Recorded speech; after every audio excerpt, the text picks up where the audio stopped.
Why does Krav Maga have a bad reputation? There's a couple reasons. One, there's some shitty instructors out there.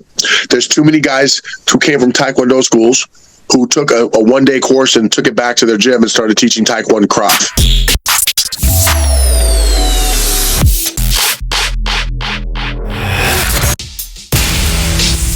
Kung Chronicles Sifu Quasi back up in here with part 2, yes, dose, of my discussion with Coach Donavin Britt. And warning right away, trigger alert for those that are way too sensitive and easily triggered. This video's a doozy because Coach Britt does not hold back. He does not pull his punches when it comes to various topics on self-defense. But you know what? I'm here for it and you should be too, so buckle up.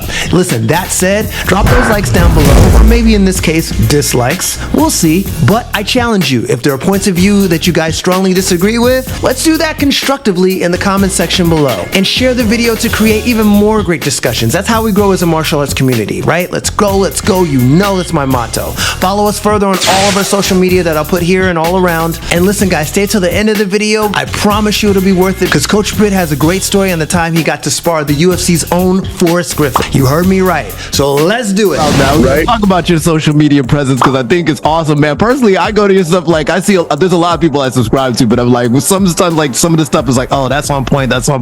But I know you're getting the keyboard warriors coming at you because I think I saw one in particular where you were talking about this is what it was, kids who are black belts, and you're just like kind of debunking that whole thing, and I was like, yo, I'm right there with you. 9-year-old black belts are ridiculous, and if you're watching this and your kid is, got a black belt in some martial art or whatever, and they're 9 or 10 years old, that's cool. I mean, congratulations. You're probably excited about that, or excited about their accomplishment, but it's trash.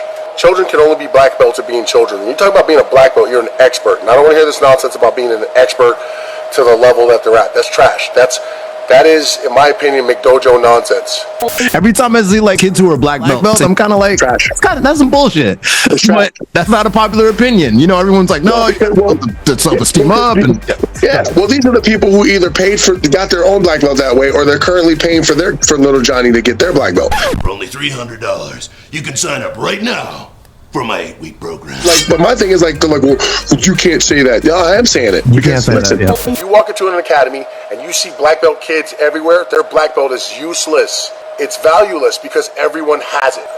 If it's easy to obtain, it's not worth having. And I just don't believe that children should be black belts. I think we should train them in fighting arts and not worried about belts. Belts or later motivation. The truth of the matter is that those places are the worst because they're not about humility. They're not about, Budo. They're not about that. They're about getting paid so they can give your kid a belt, and then the kid walks around with his chest stuffed out, I'm a black belt. You should know I'm a black belt. But of course you are. Listen, we've been doing this for a long time. If I had a nickel for every kid that came in from a school like that, and the dad, let him spar. And I'm like, I don't think it's a good idea the first class when sparring. They're like, no, he spars all the time. Yeah, I'm still not thinking it's a good idea. No, let him spar. Fine, sign the waiver. And then they get in with one of my kids, and my kid mollywops them within seconds. Wow, okay. Because they're not training to fight. They're training to fight in their realm. Right. And with the other kid participating in the same, we have promise sparring where we promise not to touch your face. No, in my gym, we promise to punch you. I want you to hit me as hard as you can. Right. We promise to kick you. We promise to armbar you and promise to choke you. That's how this is going to go. Yes. Because that's combat. Right. Now, if you're saying, hey, look, man, it's just an accomplishment and it's a way to, cheer them on and get confidence, that's totally cool. Yeah. But this is how when you say a black belt, I'm like, that's an expert, man. Yeah, so I kind of equate it to when we were kids and you like 8, 9, you kind of feeling yourself and you after a while you start challenging your father and he's like, all right, little kid, whatever. And it's like, but you think you puff your chest out just like you're saying, but then he smacks you silly and you're like, all right, I'm not ready. Yeah. Then you move on 13, 14, you feel yourself more, same thing, but pops will still take you out. Yeah. This is what you get for well, Yakuzas! Go home to your mother! Then around 18, 19, then it's like, okay, but that's the same thing for me as far as the black belt levels when you're a child. Yeah, I think train when you're a kid, of course, but the black belt level really doesn't come until you truly mature into that and you're able to actually take those things on. No, it's 100% true, and it's participation trophies kind of thing. I think, look, at a certain age, it's okay. Look, when they're first learning to play sport, any martial art, any sport, look, they're 4 or 5 years old, 6 years old. Keeping score is not really a big thing. Of course, yeah. Like, who cares, right? Like, that's exactly. Look, and I tell people, I have athletes. My kids are athletes. My son plays on the Nike circuit. He plays on the Under Armour circuit. My daughter's swims for Sandpipers. They turn out Olympians out of their program. Right. You know, here, and she was a freshman and got two third-place medals in state event as a freshman. Like, they live that life. Yeah, my kids live that life. They're in the gym or in the pool at 5 a.m. You know what I mean? Yeah, I got a 16-year-old nephew who does jiu-jitsu. I totally get it. You know how it is, right? Yeah. But those kids level are not the same as the average kid that's doing it. They're different. And that's so I understand wanting them to have a sense of accomplishment. My only beef is when you give them a black belt, right? It insinuates that they're at an expert level. And it also gives not only the kid, but the parents a false sense of security. Sense of security. There you go. And that's what I think that's my biggest issue. Now, are all of the schools like that? No. No. Are the overwhelming majority? Yes. Yeah. I'm sorry. And I know this is piss off senseis and sifus everywhere because you guys like to massage your belt and stand for the class and all that other bullshit. I'm not into that. Right. I'm not into that at all. I like that's just my personal opinion, and I think most parents really want their kids to learn how to defend themselves and have confidence. But my thing is, they always say, well, I took them there for confidence. I took them there for them. Like, okay, but why sacrifice real combat skills to do that? Exactly. Put them in a place, a Muay Thai school, a Jiu-Jitsu school, right? A Krav Maga school, a place like that they're really going to learn these things. Exactly. Instead of pageantry. Right. Because if it push comes to shove and you're teaching your kids learning some bullshit and then they really have an altercation and it goes wrong, you're going to, as a parent, you're going to feel the worst. It's like, you're not going to the worst. Gotta be the worst thing ever is finding out that you actually can't fight after you've been thinking that you could fight. There you go. That's gotta be the worst feeling in the world, right? No. Can you cook though? I mean, can you fight? I make no apologies. This life that you chose, this life that I chose, to be your own, to own your own business, to put something out in the world for good, to try and train people and teach people. This stuff that we're doing is stepping out and speaking out and publicly.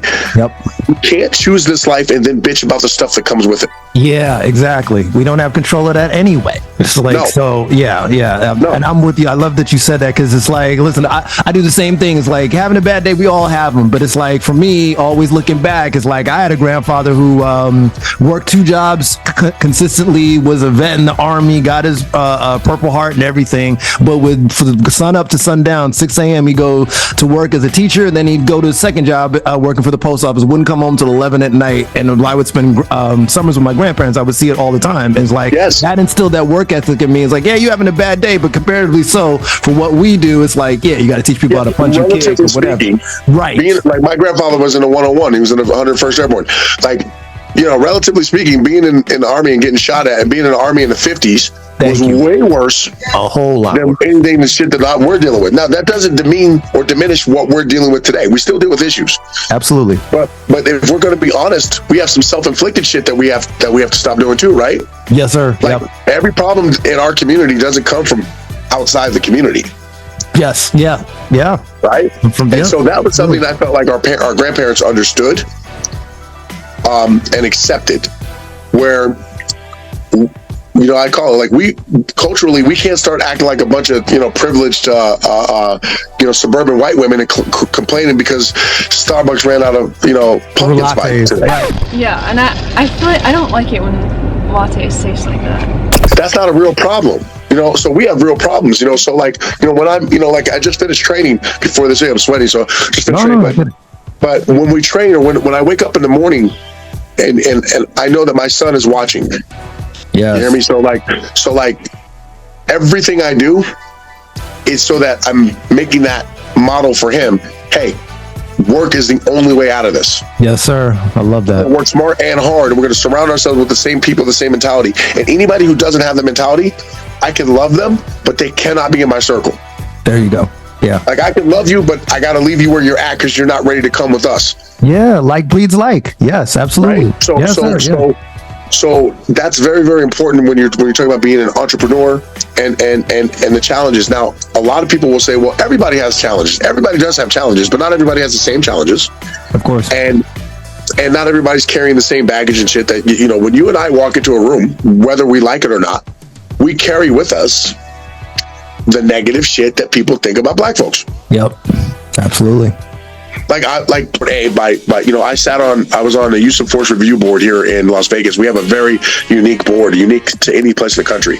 Okay. I was actually a voting member on officer involved shootings. We actually adjudicated them. We had subpoena power, the whole bit. So it was very common for 2.5, almost 3 year period. Get a call at 2 a.m, get up out of bed, go down to the scene. It's all taped off. Show my badge, get in, walk the scene, see what happened, why the officer was involved in the shooting, get all of the radio traffic, listen to the radio traffic, get all of the footage, and then hear testimony from the officer and officers involved and the command cadre about whether or not this shooting was A, in policy, but B, legally justified. Got you.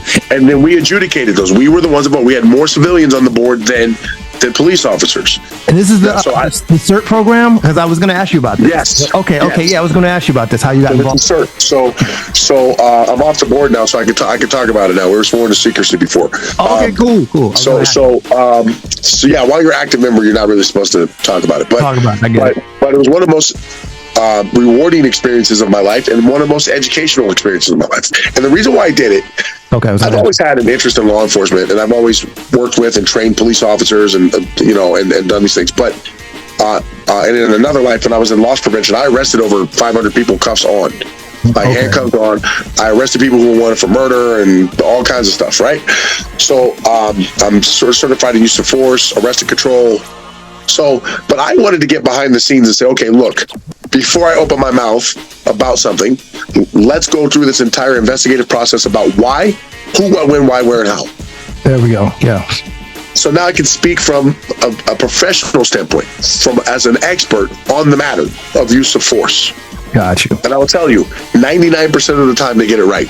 Which is great to hear. A Yeah. lot of people don't want to hear that. No, it's great to hear it. Now, here's the thing. When they don't get it right, you have to crush them. Because the training is so sound for most major departments. There are a lot of smaller departments, the training is a joke. Okay. Police departments that are constantly in the news. San Francisco, LA, New York, Minneapolis, right. New York, Chicago, St. Louis, right? Yes. They have bad culture. Yes. The culture of leadership, the culture is bad. So what I mean by that is, it's not that they're going out and hiring racist people. Nope. Yeah, I know what you mean. What's happening is they're hiring people and they're bringing them through the process, and they get to their unit, and all of a sudden the culture of a unit, right, can now shift away from the department. We saw that in the Army. We had a problem in the late 90s, early 2000s in the Army. We had a problem with gang members who were coming and getting trained in the Army, becoming infantrymen. Okay. And then we would see in Afghanistan gang tags from a Chicago gang on the wall in Afghanistan. Where is this happening? How? Well, we had some people that were infiltrating and getting training. So then when they get out, they go home, and now they're showing their buddies how to do home invasions, clearing rooms and shit. That's a problem. It was a problem. That is a huge problem. I know that for a fact because I sat in on briefings about it. Okay. So if you deny it, you're lying. But the culture of an environment can allow for that kind of stuff. A lot of times with these departments, they also have a bad culture regarding training. Most officers outside of their mandatory annual DT, defensive tactic stuff, most officers don't train in hand-to-hand combat.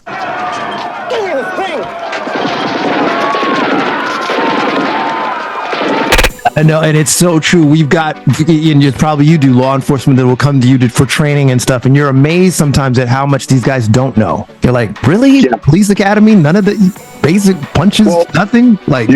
So there's a reason. Yeah. So you got to remember something. So a lot of law enforcement agencies, their defensive tactics doctrine is written by a training cadre and reviewed by an attorney. Okay. And so the attorney is going to be like, I don't know if we should teach that because that's a legal issue. Right. Yada, yada. So they're not coming from a standpoint of a martial arts standpoint or combat standpoint where we understand how to use it. Okay. The other part is the unions say, look, if you're going to make my officer train in something, then you must compensate him for his time when he's doing so. Okay, got you. Yeah, it becomes, And the departments are like, we don't want to do that. We don't want to pay for that. Yeah. So here's my thing is like, I don't think it's on the department after the academy. It's not on the department. I believe the individual officer should be held accountable for his training or lack thereof. Yeah. Look, Redwood City Police Department, I know for a fact, they had a incentive years ago. I don't know if they're still doing it in California. They had a fitness center inside their police agency. And the police officer for his first hour of a shift could go and work out. Okay. And they would pay him to do so. So that was, I thought, an innovative way of getting people to buy into the fitness component of yeah. But my thing is, if you're a police officer and you're not training, you should get out of that business. Yeah, I agree. I applaud a lot of these guys in law enforcement who are doing extra training. I know a lot too to do jiu-jitsu, any sort of martial art really that's on that combative side. It's like something to supplement, because just going out there and always is like, and we're a gun culture, I get it, but always be default gun, because when you can't get to your gun and someone's pummeling you, then what are you doing? And your partner's that is a fantastic point. And I'll take it a step further. One of the reasons we don't have an indigenous fighting system is as Americans. Right. I know we don't. Our indigenous fighting systems are firearms. Right. It's the guns. Yep. So I'll just shoot them. I'll just shoot them. Right. I'll just shoot them. Well, here's the thing. If your only, tool is a hammer, every problem looks like a nail. Yep. Right. And so the other part is having a gun and training with a gun are two different things. There you go. Thank you. Yes. And I'm amazed that when I see law enforcement officers, a simple thing, a right-handed law enforcement officer got his gun on his right side, and sometimes I'll see these guys and they'll have a blade in their knee, in the pocket by their knee, on the same side as their gun. And I always ask him, why do you do that? He's like, well, I'm right-handed. Right. Right. But let's say I'm on the ground, suspect on top of me, and I want to protect my weapon. Right. I need to roll my right hip down so my weapon is now on the ground. But guess what? I just took my blade away from me. Exactly. But if I had an ambidextrous blade on my left side, now I can access it. And now take care of business. How you set up your rig, how you set up their Sam Brown, all those things matter. Are they training? A lot of law enforcement officers love jiu-jitsu. I'm not anti-jiu-jitsu. We have a jiu-jitsu. Yeah, yeah. But here's what I tell people. In the street, I use jiu-jitsu. I don't do jiu-jitsu.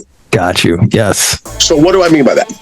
To use jiu-jitsu is to use jiu-jitsu principles to stand back up, to control someone while they're on the ground. Right. But once I get to that point, I'm not trying to do jiu-jitsu and work for submission. Right. I want a dominant position so I can either pummel this guy, destroy him, or get away or access a win. Get up. Yep. I'm not committed to the grapple or to the finish. I'm not there to show him that my jiu-jitsu is better than his jiu-jitsu. That's not what I'm into. And a lot of jiu-jitsu practitioners was like, well, yeah, we know that. I mean, we're just doing that in the gym. And I'm here to tell you that if I roll out a knife, and I do that in my gym, they're rolling in jiu-jitsu, I'll just walk by and slide out some knives on the mat, training knives, sharp knives, while they're rolling, to see if they even see it. And once someone sees it, so many times we've seen the jiu-jitsu practitioners try and stay and use jiu-jitsu instead of control the delivery system for the weapon, destroy it, and get away from them. Yes, yeah, we do those drills a lot. The fight changes. Yeah. So how many jiu-jitsu schools are dealing with stuff like that? How many jiu-jitsu schools are dealing with multiple attacker scenarios? Exactly. In other words, you're rolling, you're on the ground. Now all of a sudden someone else comes into the fight. Someone else, yeah. Yep, exactly. Is that even part of your curriculum? Yep. Because I would suggest that if you're not doing that as part of your curriculum, you're not doing self-defense. I'm going to piggyback on what you said, because we do a lot of training like that. Because the primary thing with Krav is like, we respect jiu-jitsu for what it is, but our primary goal is not to stay on the ground. It's like, if anything, when it's safe to get up, you get your ass up. It's like, because we always say bad guys always have friends, to address what you just said. Is, this buddy might be getting you down, like this attacker, and then just waiting for his boy to show up, and now it's a 2-on-1 fight and you're on the ground. So, well, yeah, he's holding on until the cavalry comes. Right. Right. Well, here's the other part too. So Krav Maga, look, Krav Maga has weaknesses too. Absolutely. Our ground game in Krav Maga, and I'm speaking in general, for all of the organizations, it sucks. It's not as good as it could be. No. Why? Because we don't spend enough time with jiu-jitsu, learning and taking from it what we should use. But so in my gym, if you want to be a blue belt in Krav Maga, you have to be at least a 4-stripe white belt in jiu-jitsu. That's cool. Okay. You can't, like, if you're not, don't even ask me about testing, because you're not rolling enough.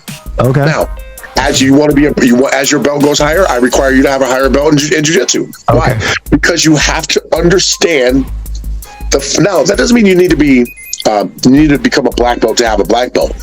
Honestly, I believe if you're a blue belt in Jiu-Jitsu and a blue belt in Krav Maga, you're formidable against 99% of the people walking around. You're a problem. At a blue belt level in both of those systems, you are a problem for people if you're doing it right. You underhook me, I take my thumbs and I push your eyeballs into your brain. I should just for like legality, liability sake, you're talking about obviously life or death. I'm saying wherever, whenever.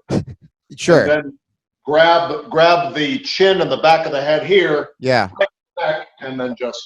Yeah, that's murder. That's a murder. Why does Krav Maga have a bad reputation? There's a couple reasons. One, there's some shitty instructors out there. There's too many guys who came from Taekwondo schools who took a one-day course and took it back to their gym and started teaching Taekwondo Krav.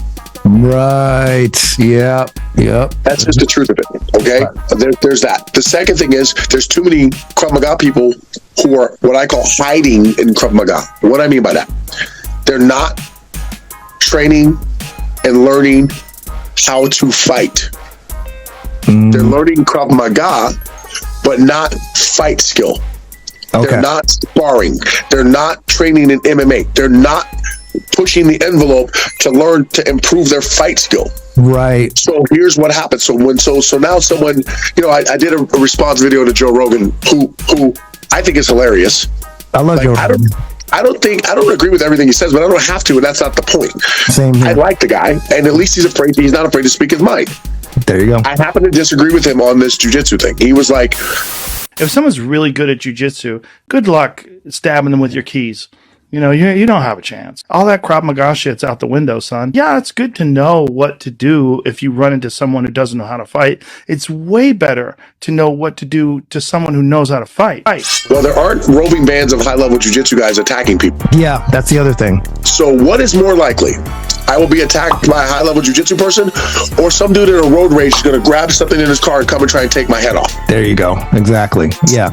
Time in Krav Maga, if we're doing it right, dealing with and preparing for the more than likely scenarios. Yes. Not saying, hey, I'm going to take Krav Maga versus Jiu-Jitsu.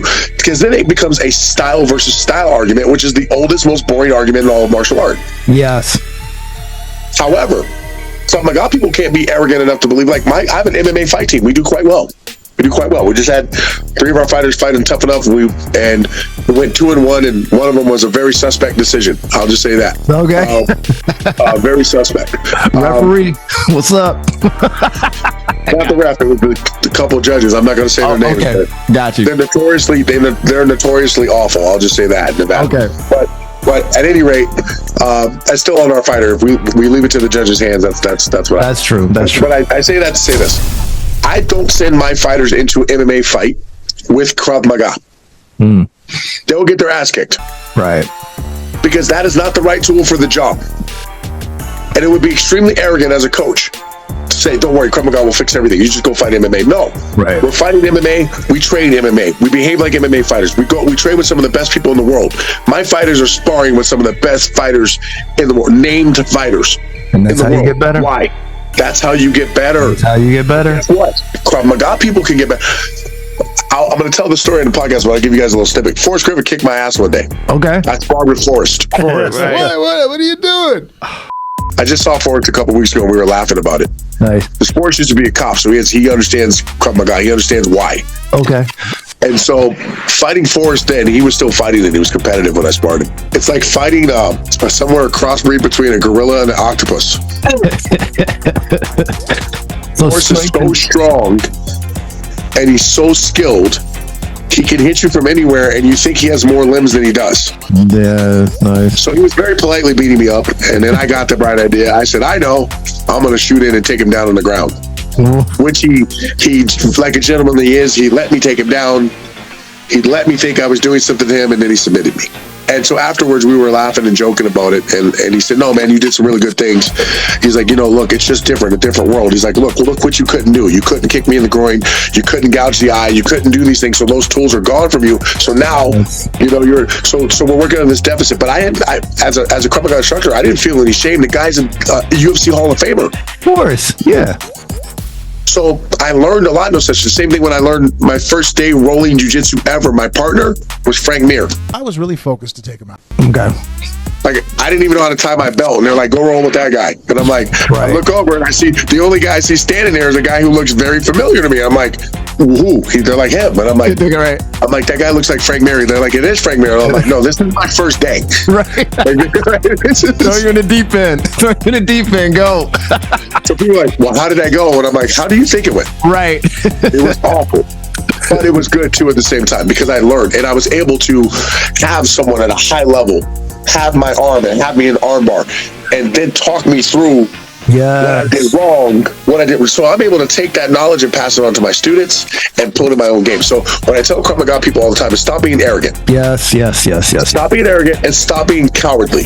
Stop hiding in Krav Maga from the fight because the fight is important. I love that. I love that term. And I'll wrap it up kind of now. But with that sentiment, because I think the good thing though is a lot of at least for our federation, a lot of Krav Maga instructors are realizing they have that deficit, and so many more of them are training now in Jiu-Jitsu and really getting into it and immersing themselves into it, which makes us better as practitioners. It just does. For sure. Yeah, for sure. So, like again, there's so many talented instructors that have come from other systems that are in Krav Maga now. Right. Like MMA guys and Jiu-Jitsu guys who are now training Krav Maga. And I love it because now it's like, oh, I got a guy who's got a Muay Thai background, strong Muay Thai background. Yes, yeah. And in Krav Maga, in fighting, in street self-defense, fights in cage and street are won and lost in the clinch. Right. Yes. If you can't manage and control the clinch, you're going to lose the fight. Well, who's better at the clinch? Muay Thai guys. They live in the world at the clinch. That's where they live. So my thing is like, well, why don't we as Krav Maga practitioners tie up with our Thai brothers and Muay Thai brothers and learn the intricacies of the clinch, and then take that and say, okay, you know what? Let's give this to our students because this is a higher level of understanding. Yeah, absolutely. There's nothing wrong with that.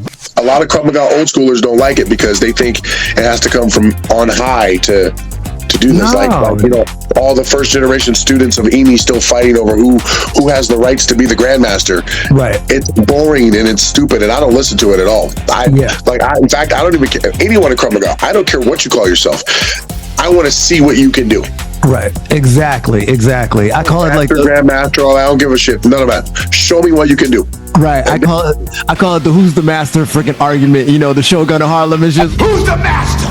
Who gives a shit who's the master? I just care who's the dude that can really get down. Like, right. Yeah, okay, that and $2 will get you a cup of coffee somewhere. You know what I mean? Exactly, man. Exactly. But I love what you said about hiding in Krav Maga because you see it all the time. In fact, when I started, because I've only been doing this for 5 years, but my traditional side came earlier. But when I started, I specifically didn't tell people I did another art because I just wanted to literally to borrow that, like just empty my cup and just immerse myself in this new thing and absorb everything that I could without that whole bias. So it's like, oh, I'm gonna do this, and then Kung Fu we do that. Fuck that. Get in there, learn as much as you can, be a sponge, and then come out on the other end and see where you're at. Yeah. As if the guy, when you punch him or kick him, he's gonna be like, oh, that was a Kung Fu punch. Like, oh, that was a Muay Thai kick. This is what I saw a crazy argument one day online. Krav Maga people. Yeah. Arguing about the difference between the Muay Thai style round kick and the Krav Maga style round kick. And so I'm seeing these people, and I know these people, and I'm like, I'm watching, and finally I'm like, are you seriously, if I have a student who comes to me from a Muay Thai background, and he's throwing his kick, or she's throwing her kick, fast, hard, accurate, recoil, smashing, destructive, do you think I'm gonna spend 1 second changing their kick? Now, would you rather push your opponent or finish your opponent? Yeah, it's the dumbest thing. It's like, and waste that time.